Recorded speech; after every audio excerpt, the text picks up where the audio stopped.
It's really a very great pleasure to welcome you all here today.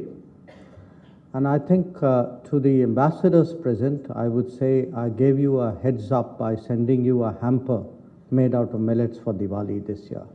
So you should have known what was coming thereafter.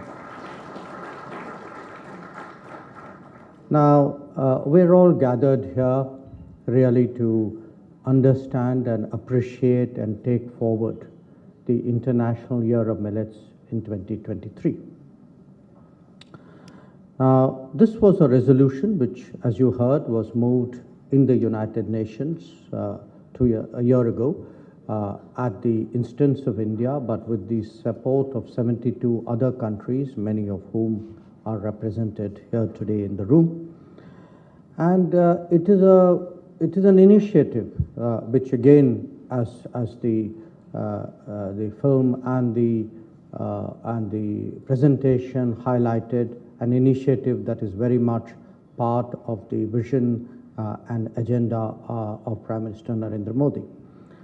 Now, where millets are concerned, it's often regarded as an ancient grain.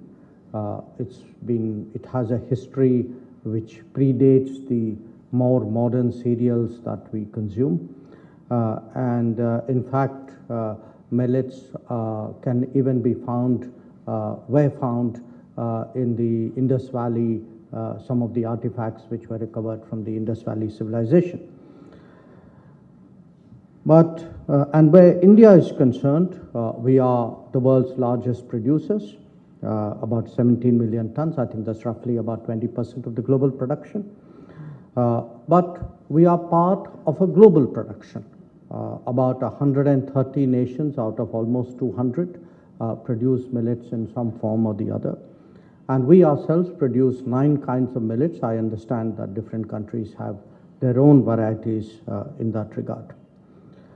Now, till now, from the other speakers, you have heard about the food security aspect of millet production. You have heard about how, from the perspective of climate, their lower carbon footprint, their lower water usage, why greater production of millet is useful. You've heard about, especially from the Secretary, about the wellness and the nutrition aspects of millet.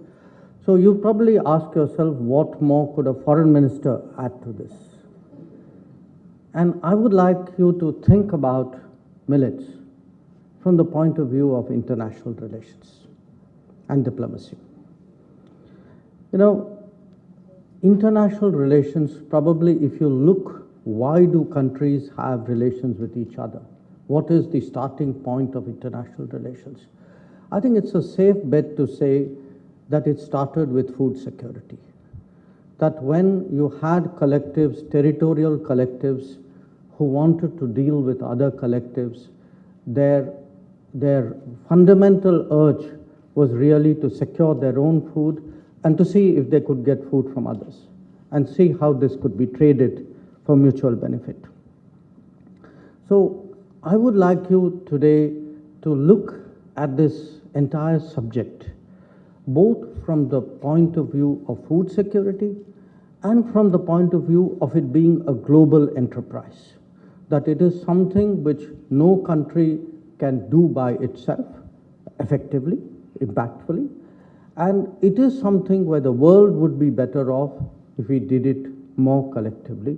And that is one of the reasons why we were so keen to take what was an Indian Year of Millets into the world as an International Year of Millets.